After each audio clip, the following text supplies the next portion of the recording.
오늘 말씀은 이제 다윗이 곤란한 가운데 굉장히 어렵고 힘든 가운데 다윗 주변에 있던 다윗 주변에서 나오는 두 인물들에 대한 얘기와 또 다윗의 친구 후세에 관한 내용, 그리고 하나님의 말씀과 같이 다윗이 이 실수하고 범죄함으로 말미암아 일어난 다윗 왕궁에 있었던 일들에 관한 내용이 오늘 본문 말씀입니다. 다윗은 이제 예루살렘에서 도망을 해가지고 이제 마루턱을 조금 지나는 그러한 상황이 되었습니다. 이때 무비보셋의 종이 있습니다. 무비보셋은 누구였습니까? 요나단의 아들이었죠. 요나단의 아들, 다윗에게 은총을 받고 항상 다윗의 상에서 함께 식사를 했던 무비보셋. 당연히 전 왕의 왕가였기 때문에 그가 죽을 수밖에 없는 사람임에도 불구하고 왕의 자리에서 항상 만찬을 같이 했다라는 것은 국정들을 그와 함께 의논하고 얘기하면서 나라의 일들을 그에게 조언을 듣기도 하고, 그러면서 이렇게 같이 굉장히 엄청난 대우를 해준 것입니다. 이런 무비보셋, 자기 스스로도 자기 아버지 요나단과의 이 다윗과의 이 관계 안에서 그 언약이 지켜지고 있음을 감사하면서 무비보셋도 큰 영광으로 여기고 다윗에게 굉장히 고마움과 감사한 가운데 있는 상황입니다. 그런데 다윗이 어려워졌을 때 무비보셋은 발을 저는 사람이었기 때문에 다윗을 어떻게 따라가고 싶어도 따라갈 수 없는 형편에 있었지만은 그런 가운데 시바라는 사람이 여러 가지 안장에 지은 둔하기와 또 여러 가지 먹을 것들, 이런 것들을 가지고 지금 도망가고 있는 다윗에게 따라왔습니다. 다윗에게 이 모든 것들을 제공하면서 다윗의 가는 길들을 편안하게 그나마 위로가 되도록 하려고 그런 이러한 일들을 하게 되는데요. 다윗이 볼 때는 무비보셋의 종 시바가 너무 고마운 것이고 아무도 따라갈 사람들이 없는 줄 알았더니 몇몇 사람들이 다윗을 따라다니지만 그 따르는 길은 고통과 고난의 길이기 때문에 감히 선뜻 따라갈 수가 없는데, 이 무비보셋의 종이 와가지고 다윗을 이렇게 선대하면서 먹을 것을 주면서 이렇게 환대해 주는 것에 대단한 감사를 느꼈을 것입니다. 그런데 왕이 가만히 보니까 이 무비보셋이 온 것이 아니라 시바가 단독으로 와서 이런 모든 것들을 주는데 무비보셋은 지금 다리 때문에 못 오나 보다 했더니 어찌하여 이렇게 했느냐라고 물어보니까 이 시바라는 사람이 하는 말이 뭐냐면은 3절에 내 주인의 아들이 어디 있느냐 하니까 시바가 왕께 아뢰되 예루살렘에 있는데 그가 말하기를 이스라엘 족속이 오늘 내 아버지의 나라를 내게 돌리리라 하나이다 하는지라 하면서 이 시바가 이상한 말을 하는 거죠. 무비보셋을 모함하는 것입니다. 무비보셋이 왕께 은혜를 받았음에도 불구하고 이제 환란과 어려운 시기가 딱 되니까 이제 그 나라를 자기에게 돌릴 것이다, 이스라엘 왕에게 돌리리라 하는 이런 반역적인 얘기를 하고 있다라고 이렇게 시바가 말을 하는 것입니다. 그러니까 이 왕이 깜짝 놀라서 무비보셋에게 있는 모든 것들이 다 내 것이다 하면서 그가 그렇게 시바에게 그 모든 재산을 돌리는 그러한 일들이 생기는 것이죠. 여러분, 실제로 무비보셋은 그런 사람이었습니까? 아닙니다. 무비보셋은 다윗이 그렇게 어려움을 당할 때 자기가 따라가고 싶었고 자기가 그렇게 환송하고 싶은 그런 마음이 간절했지만 그는 다리를 저렸기 때문에 그렇게 할 수가 없었는데 이 그의 종 시바가 이 무비보셋을 속이고 다윗에게 가가지고 이런 말을 했던 거예요. 그런데 다윗 입장에서 보면은 참 고마운 사람이죠. 시바가 그래도 자기에게 이런 많은 이 좋은 것들을 제공을 해주니까. 그런데 사실 이 사람은 사기꾼이고 자기 주인을 배반하는 배신자입니다. 우리가 어려운 일을 당할 때 꼭 이런 사람들이 있죠. 나에게 되게 잘해주는 사람이에요. 내가 어려울 때 나를 옆에서 도와주는데 사실 그 사람 속 내면을 알고 보면은 자기의 이익과 목적을 이루려고 나의 이 곤란과 고난한 가운데 힘든 가운데 있는 나의 이 힘듦을 이용해서 자기가 원하는 바를 취하려고 하는 이런 사람들입니다. 이 사람은 자기 주인을 배반하는 그런 사람이죠. 자기에게는 되게 가까이 했고 나에게 되게 좋은데 때문에 우리가 어려운 가운데서 나를 도와줬다고 하더라도 그 사람을 전적으로 신뢰할 수 있는 것이 아니라는 거죠. 그 사람의 근본적인 마음이 무엇인가? 오히려 나를 다른 사람들을 배반하고 나의 이 어려움을 이용해서 자기에게 이득을 취하려고 하는 그런 사람들이 반드시 있다라는 것이죠. 여러분, 그런 사람 중에 대표적인 사람이 누굽니까? 바로 이 예수님을 배반했던 가룟 유다입니다. 예수님과 함께 사역을 하고 예수님을 늘 가까이 하면서 예수님을 섬겼던 사람이 가룟 유다죠. 이 가룟 유다 결국 어떻게 합니까? 자기의 이익 때문에 예수님을 배반하고 예수님을 팔아버리는 일.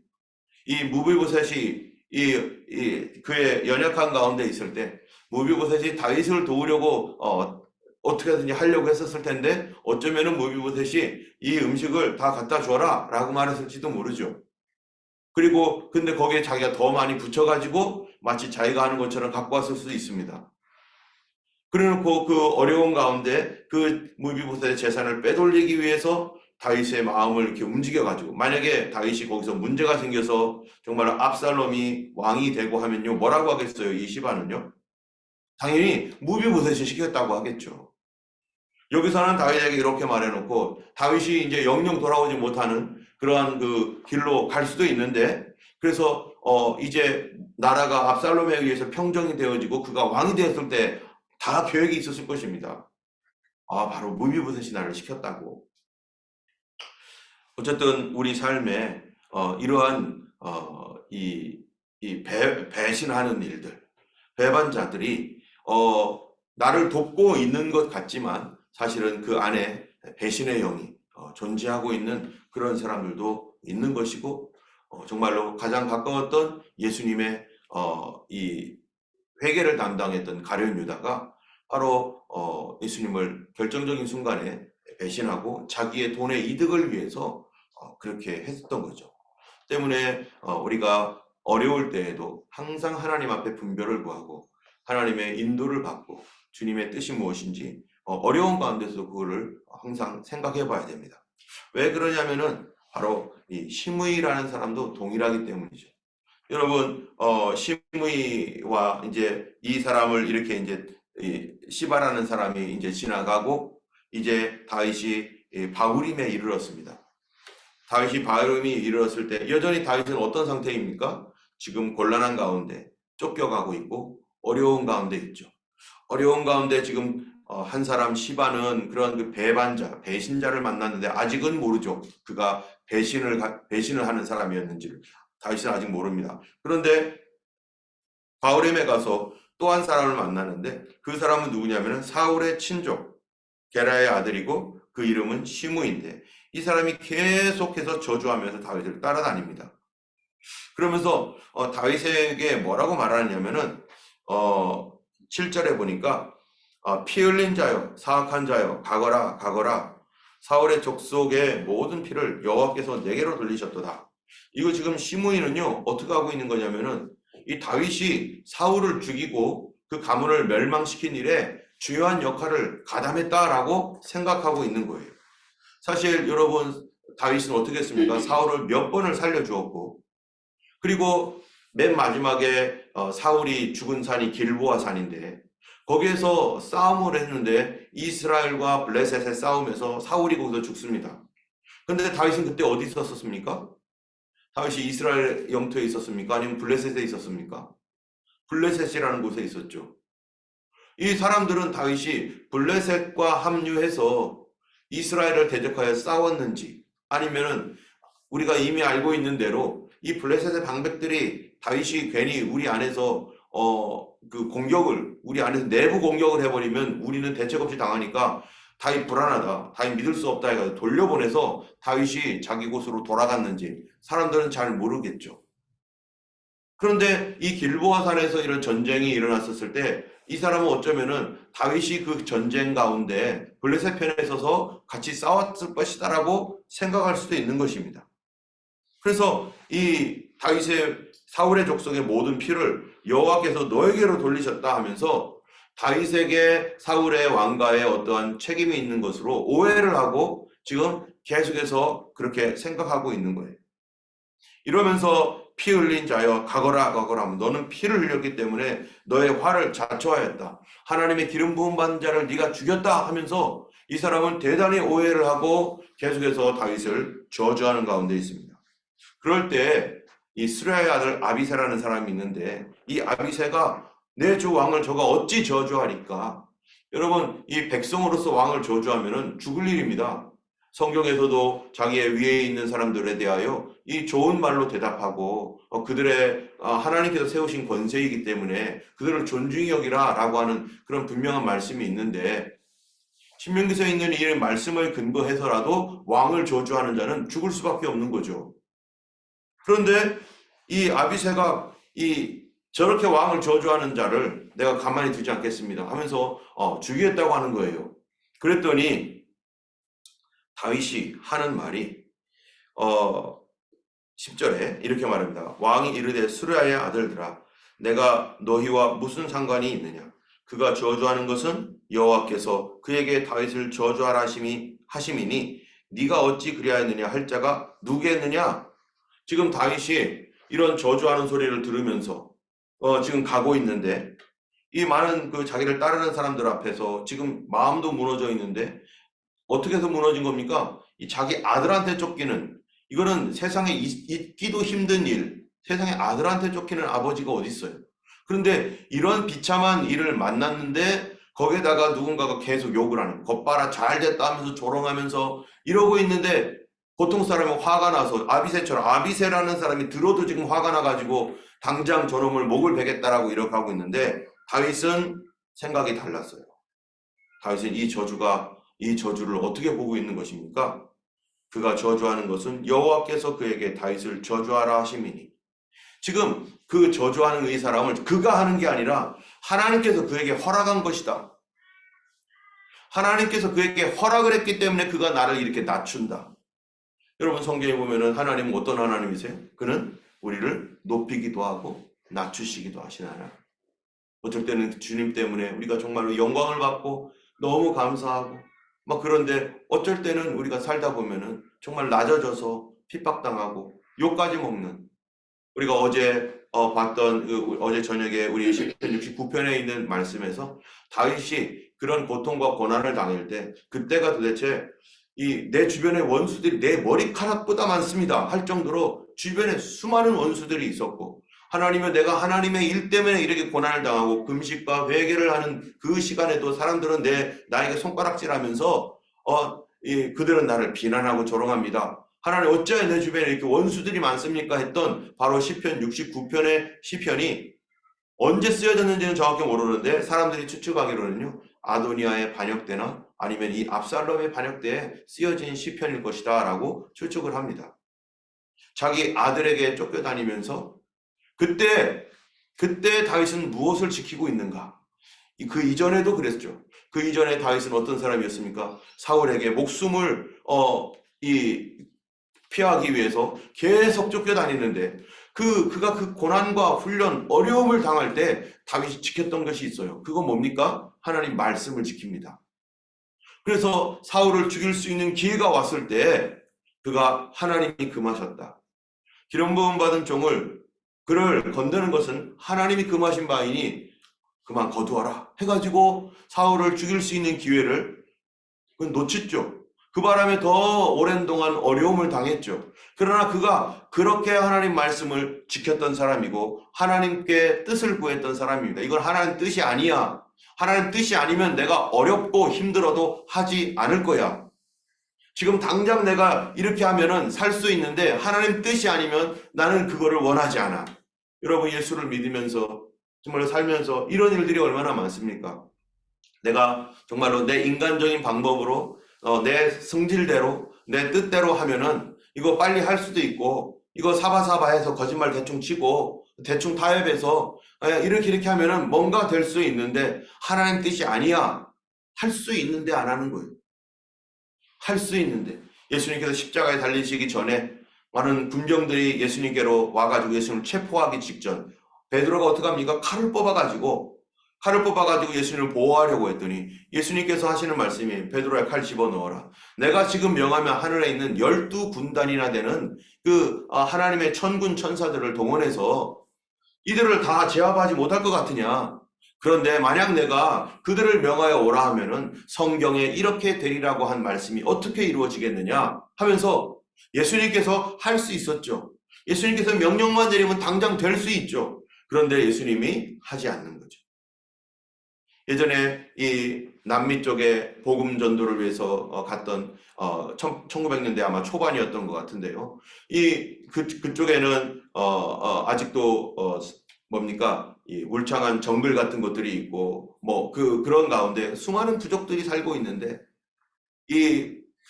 제가 이름이 맞는지 모르겠는데 엘리엇이라고 하나요? 그 선교사 무리들이 참으로 그 남아메리카에 있는 원주민을 찾아갔다가 거기서 다 몰살을 당했습니다. 원주민들이 와가지고 창으로 그 사람들을 다 찌르고 그래서 그 사람이 다 돌아가셨는데요. 그런데 더 놀라운 것은 그 선교사들이 뭐를 갖고 있었느냐? 총을 갖고 있었던 거예요. 근데 그걸 하나도 쏘지 않았어요. 당 해가지고 쏘면은 그냥 다 끝날 텐데 그들은 자기를 죽이는 그 창을 가지고 찌르는 그 사람들 앞에서 총을 쓰지 않고 그대로 순환을 당해서 그들이 다 순교했습니다. 그 이후에 그들을 쏘았던, 그들을 죽였던 그러한 그 원주민 애들이 거기서 목회자가 나오고 그들이 예수님을 받아들였었는데 할 수 있었지만 하지 않는 것은 더 어렵습니다. 저도 여기에 우리 교회에 와서 아무것도 할 수 없고 시간이 뻥뻥 남아 돌 때 정말로 일은 해야 되고 그리고 아이들 제가 밖에 나가서 조금 청소라도 하면은 당장 몇십 불이라도 얻어서 그래서 아이들 우유값을 대고 아이들 책값도 대고 또 우리 필요한 거 먹을 수 있는데 그리고 기도하는데 하나님께서 하지 말라는 거예요. 가만히 있으라는 거예요. 시간은 뻥뻥 남고 사람들도 없고 신방할 때도 없고 성경도 하루 종일 봐야 되는데 그 성경 보는 것도 힘들고 그런데 할 수 있는데 하지 않는 거예요. 할 수 있는데. 그런데 놀라운 일은 하나님께서 하지 말라고 해서 안 했더니 하나님께서 가만히 있어도 하나님 계속 전화가 와가지고 오면은 뭐 놓고 가고 돈을 주고 가고 이런 일들이 계속 하나님께서 이제 해라 할 때까지 계속 반복이 되는데 이게 6개월을 그렇게 5개월 이상을 계속 그런 식으로 살아가도록 만드신 거예요. 하나님께서 정말로 이 까마귀를 통해서 먹여주시는 것이 무엇인지 알 정도로 정말 이 한국에서 날라와가지고 돈까지 주고 하고 필요한 것들을 계속 공급해 주시는 거. 그러다가 어느 날 하나님께서 이제 해라 하니까 하게 되었는데요. 할 수 있을 때 안 하는 게 얼마나 어렵습니까? 그는 하지 못할 때 하고 싶은데 못하는 것과는 완전히 다른 거예요. 여기에 다윗은 할 수 있었습니다. 칼을 빼서 아비새야 죽여라 라고 할 수 있는데 다윗은 하나님의 뜻 때문에 여러분 어려워도 하나님 뜻 때문에 참습니다. 어려워도 어려운 가운데 우리가 반드시 따라가야 될 게 있는데 더 따라가야 될 것이 있는데 그게 뭡니까? 어려운 때 하나님의 뜻이 무엇일까? 이 가운데 하나님은 무엇을 뜻하고 계실까? 지금 다윗은 지금 자기를 저주하고 욕하면서 자기를 사람들 앞에 깎아내리고 막 손가락질하면서 따라오는 이 사람 성질대로 하면은 벌써 죽였어도 몇 번을 죽일 수 있는 사람. 그런데 자기가 이러한 피난을 당하면서 어려움을 당하면서 그가 하나님이 왜 이렇게 하셨을까를 생각하는 거죠.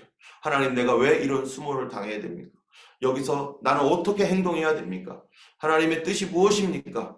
하나님 원하시는 대로 하시길 원합니다 하면서 그 안에서도 하나님 뜻대로 살려고 하는 거예요. 고난과 고통 가운데서도 하나님 뜻대로 살려고 하는 거예요. 이게 진정한 그리스도인이고 이게 하나님 백성이죠. 내가 무엇을 할 때 여기가 좋다면은 그래 들어주고 하나님 뜻과 하나님 말씀과 상관없이 주일날 이렇게 하자면은 주일날 빼먹고서라도 거기 가서 뭔가를 해주고 하나님의 뜻이 아닌데도 불구하고 대충 거짓말 치면서 그들과 함께 가지고 사람들을 기쁘게 해주고 사람들의 마음을 편안하게 해주기 위해서 하나님을 슬프게 하는 그런 일들을 얼마든지 우리가 할 수 있죠. 우리가 다윗은 어떤 사람입니까? 어려워도 곧 죽어도 하나님 뜻대로 순종하겠다. 하나님 뜻대로 하지 않았었기 때문에 어떤 일을 당한 거예요? 그런 범죄로 인하여 이런 고난 속에 있는 것이죠. 이제 더 이상 이 고난 속에서 더 이상 범죄하지 않도록 하나님 앞에서 철저히 회개하게 하시고 그리고 하나님 뜻대로 구하는 것. 여러분 우리 삶 속에 오늘도 우리가 어떻게 살아야 됩니까? 무엇을 구해야 됩니까? 우리가 힘들고 어려운 일이 있다면 거기서 어떤 것을 알아야 됩니까? 내가 하나님 뜻대로 하나님 뜻이 무엇일까? 하나님 내가 어떻게 행동하기를 원하실까? 여러분 그런 행동이 어떤 행동입니까? 하나님이 기뻐하시는 하나님이 원하시는 바 그것이 성경적인 삶이 어떤 것인가? 그런데 그가 그러면서도 하나님 뜻을 구하면서도 그가 거기에 믿음으로 하나님께 간구하는 내용이 나오죠. 뭐냐면은 뭐라고 합니까? 이 11절 있는 말씀에 보니까 내 몸에서 난 아들도 내 생명을 해하려 하거든 하물며 이 베냐민 사람이랴 여호와께서 그에게 명령하신 것이니 그가 저주하게 내버려 두라. 혹시 여호와께서 나의 원통함을 감찰하시리니 오늘 그 저주 때문에 여호와께서 선으로 갚아 주시리라. 다윗이요 이 저주 받는 것에 대하여 그래 내가 지금 죄로 말미암아 이런 어려움을 겪고 있는데 오히려 이 사람의 이 저주를 내가 내 악으로 반응하거나 내 죄로 반응하지 않고 이 저주를 내가 받아 먹음으로 말미암아 하나님께서 그것을 선으로 갚아주시옵소서. 선으로 주님이 갚아주실 줄 믿습니다. 내가 이 어려운 순간, 내 이 수모의 순간을 하나님이 알고 계십니다. 내가 하나님 뜻대로 하기 때문에, 내가 하나님 뜻대로 하려 하기 때문에 이때에 내가 정말로 내 성격대로 반응하지 아니하고 내가 숨을 죽이고 마음을 내려놓고 내가 하나님의 이 어려운 말들을 내가 받아 먹겠습니다. 그러면서 하나님께 선으로 갚아달라고 다윗이 하나님 앞에 이렇게 고백을 하는 것입니다. 이러한 다윗의 태도, 하나님께서 다시 다윗이 회복되어지고 있는 모습들을 이 고난 속에서 보여주고 있는 거죠. 고난 속에서 이전에는 다윗이 하나님께서 세우는 왕으로 그가 세워져 나가는 그런 영성과 성품이 세워져 나갔는데 이제는 다윗이 이 죄로 말미암은 이 고난을 통해서 다시 예전의 신앙으로 회복되어지는 것, 가장 순수했었을 때로 회복되어지는 것. 그 첫 번째가 뭐였었습니까? 이 사독의 제사장들이 뭐예요? 이 언약궤 메고 따라가겠다고 할 때 아니다. 하나님의 자리에 하나님을 모셔놓고 내가 하나님께서 허락하시면 돌아올 거다. 내가 하나님의 말씀, 하나님의 임재, 하나님을 내 수단으로 사용하지 않겠다. 나는 하나님께서 나에게 허락하실 때까지 나는 이 어려운 길을 걸어가겠다라고 그렇게 결정했고 여기서는 시므이가 그렇게 막 저주를 할 때 하나님께서 주신 이 낮아짐의 시간들을 내가 받아 먹겠습니다. 하나님 이것을 갚아주시옵소서.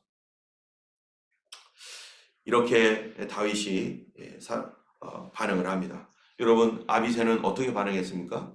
아비새는요 인간적인 눈으로 반응합니다. 그런데 하나님의 눈으로 반응하는 사람의 생각은 어떻습니까? 하나님의 섭리, 하나님의 뜻, 하나님께서 무엇을 원하시는지 거기에 대하여 고민하고 그것을 바라보고 그렇게 보는 것이죠. 우리가 오늘 하루 살아갈 때 우리가 어떤 눈으로 봐야 되겠습니까? 하나님께서 모든 것을 통치하시는 하나님이십니다. 그분이 모든 환경과 모든 상황도 알고 계십니다.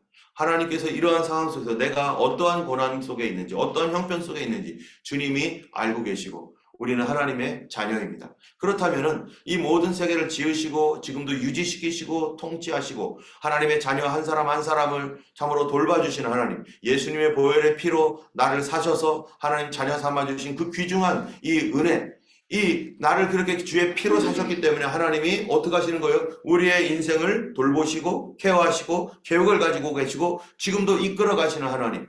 그럴 때 우리는 어떤 눈으로 봐야 됩니까? 오늘 하루를 하나님의 눈으로 바라봐야 되고 하나님의 뜻이 무엇일까? 이런 일들을 있을 때 하나님 무엇을 원하실까? 라고 하면서 하나님 앞에 믿음으로 반응해야 될 것입니다. 뿐만 아니라 이제 압살롬이요 드디어 후세가 있는 이 예루살렘에 들어왔습니다. 이미 압살롬이 15장 마지막 절에서 들어왔죠. 그런데 그것을 또다시 이제 반복해 주는 거예요. 압살롬이 예루살렘에 들어왔었을 때 후세가 왕 만세 왕 만세 하면서 막 이렇게 환영을 해줍니다. 이 후세는 사실 하나님께서 다윗이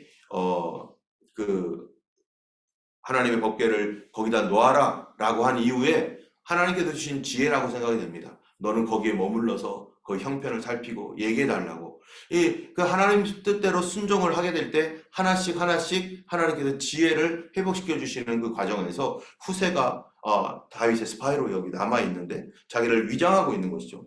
그런데 20절 뒤에 보면은요, 이제 아히토벨의 계략이 나옵니다. 압살롬이 들어와서 이제 어떻게 이스라엘에게 할까라고 하는 데 있어서 아히토벨이 압살롬에게 하는 말이 후궁들과 더불어 다윗의 후궁들과 더불어 동침하십시오. 그러면 모든 이스라엘 사람들이 바로 당신과 아버지가 원수된 것을 이제 알게 될 것이고, 그리고 당신에게 그 마음을 여기 있는 사람들이, 당신의 반역에 가담했던 사람들이 충성을 다할 것입니다 라고 하면서 이러한 계략을 이 아히토벨이 압살롬에게 줍니다.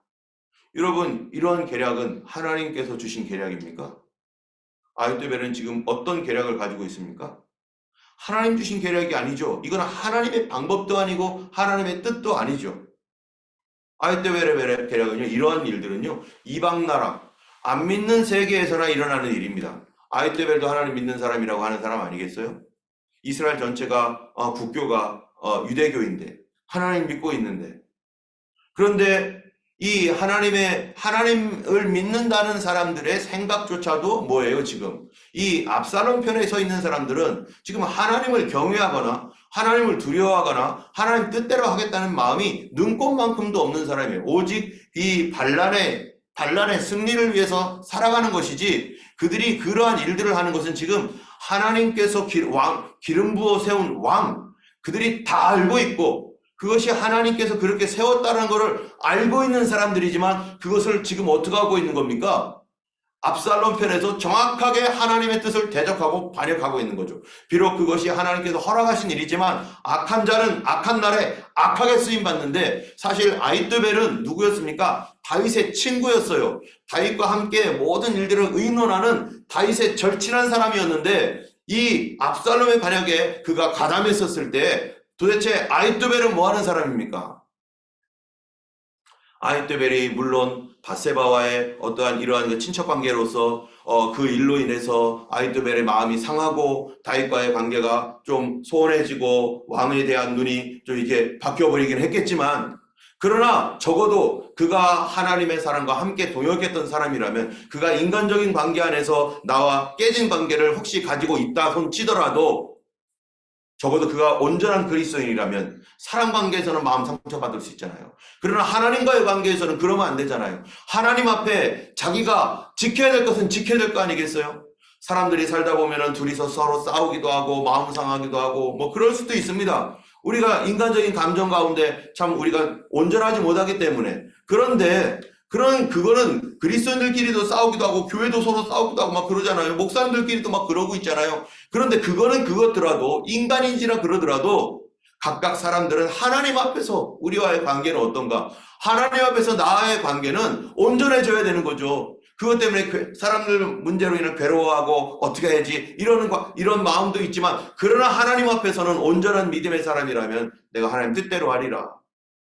이 어려운 가운데서 이런 관계 속에서도 하나님이 원하시는 걸 하리라. 저 사람이 비록 믿고 나에게 잘못했다 할지라도 하나님이 원하지 않는 일이라면 나는 하지 않으리라. 이게 온전한 그리스도인의 모습인데, 지금 아히토벨은 어떻게 하고 있는 거예요? 아히토벨은요, 다윗을 죽이겠다고 하는 거예요. 다윗을 욕을 보이고 17장 뒤로 가면은 계속 죽이려고, 하나님의 사람이 아니었던 거죠. 겉으로는 하나님 사람인 것 같이 보이고 하나님의 일을 함께 했던 사람 같이 보이지만, 그러나 어려울 때, 감정이 상했을 때 그 사람의 진짜가 나타납니다. 그 사람 속에 깊은 곳에 뭐가 있었는지. 우리는 사람을 믿을 수는 없죠. 우리 어떻게 해야 됩니까? 사랑해야 되겠죠.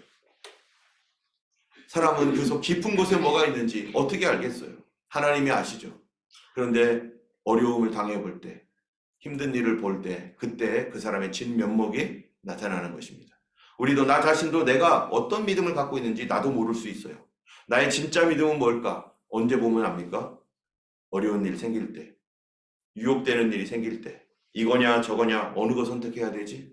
자식이냐 아니면 하나님이냐 어느 거 선택해야 되지? 돈이냐 하나님이냐 뭐를 선택해야 되지? 돈을 잡아야만 살 수 있을 때 과연 하나님 선택할 수 있는가? 자식의 말을 들어줘야 될 때 과연 자녀를 버리고 하나님 선택할 수 있는가? 부모님의 말씀을 들어야 되는데 하나님이 원하지 않는 하나님 뜻이 아니면 내가 과연 하나님 선택할 수 있는가?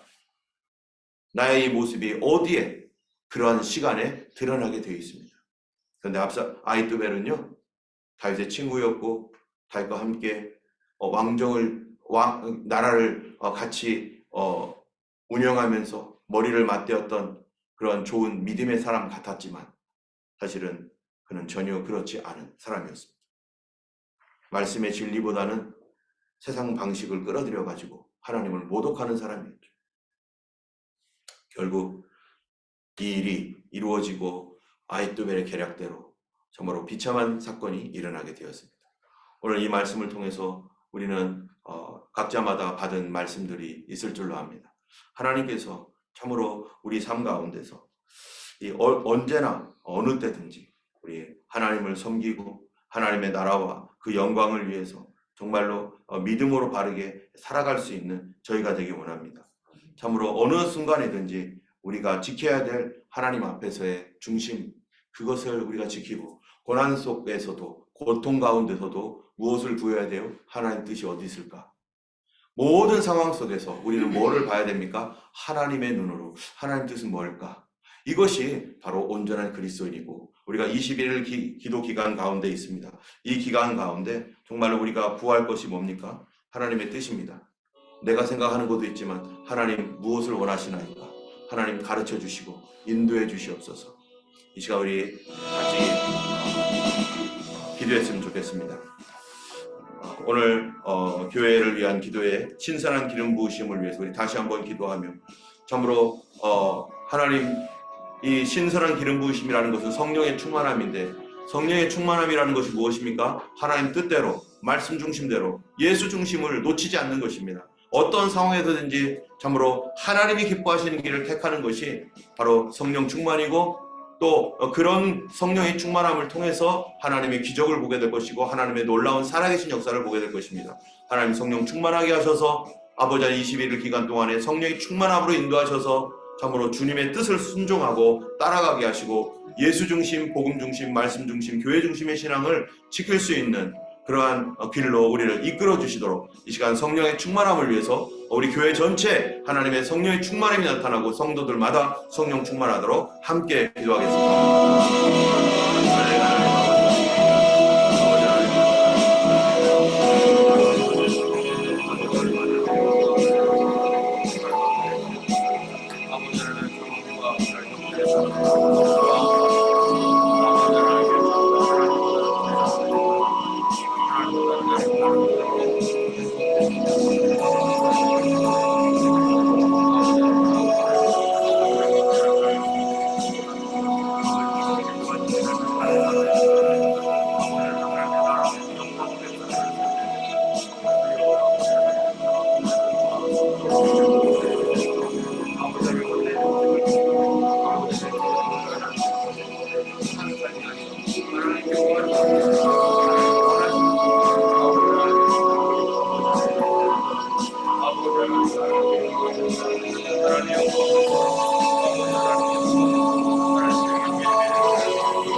기도할 때 두 번째로 영적으로 깨어있는 신앙이 되도록 우리가 기도하기 원합니다.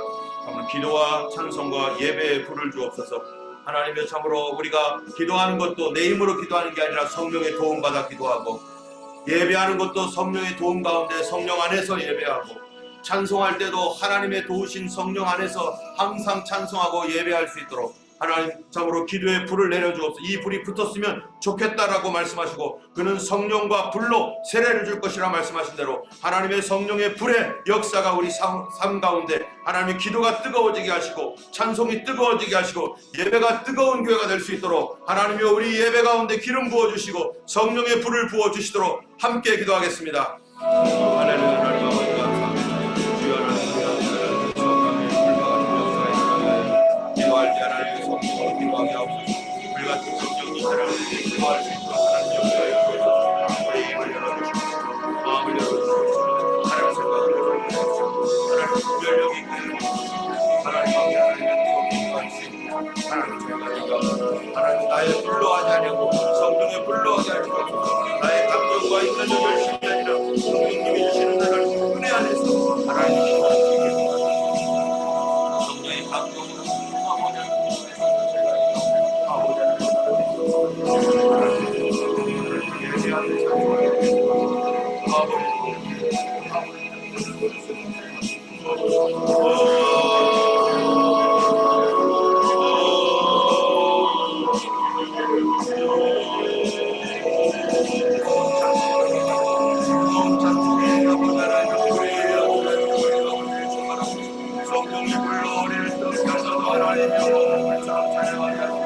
거룩하게 찬양하게 하시고 성령 안에서 찬양하게 하시고 아버지를 감사합니다.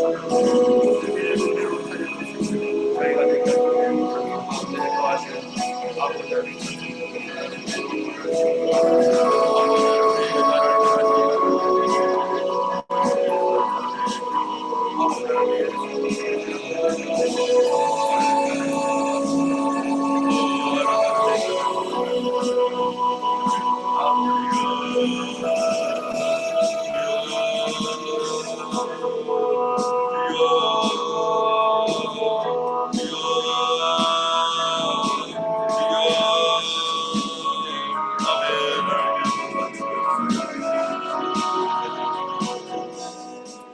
한 가지는 예수 그리스도를 믿는 사람들에게 나타나는 표적이 하나님의 21일 기간 가운데 믿는 자에게 나타나는 표적이 있게 하여 주실 줄로 믿습니다. 육신의 질병과 영적 묶임과 여러 가지 어려운 가운데 있는 성도들을 하나님의 주님이 인도하셔서 그 올무에서 빠져나오게 하시고 어려움에서 주님께서 인도하셔서 그 인도를 잘 따라감으로 말미암아 하나님의 도우심으로 병이 낫게 해 주시옵시고 하나님 묶여있는 것들이 풀려지게 하여 주시고 주의 은혜 안에서 하나님 참으로 저희가 내 이름으로 귀신을 쫓아내며 새 방언을 말하며 뱀을 집어올리며 무슨 독을 마실 때로 해를 받지 아니하며 병든 자에게 손을 얹은 즉 나으리라 하셨던 이 교회에 주신 권세, 믿는 자에게 주신 권세가 우리 교회에 회복되어지고 우리 성도들 삶의 가정에 간증이 되어지도록 우리 하나님 역사하여 주시도록 함께 기도하겠습니다.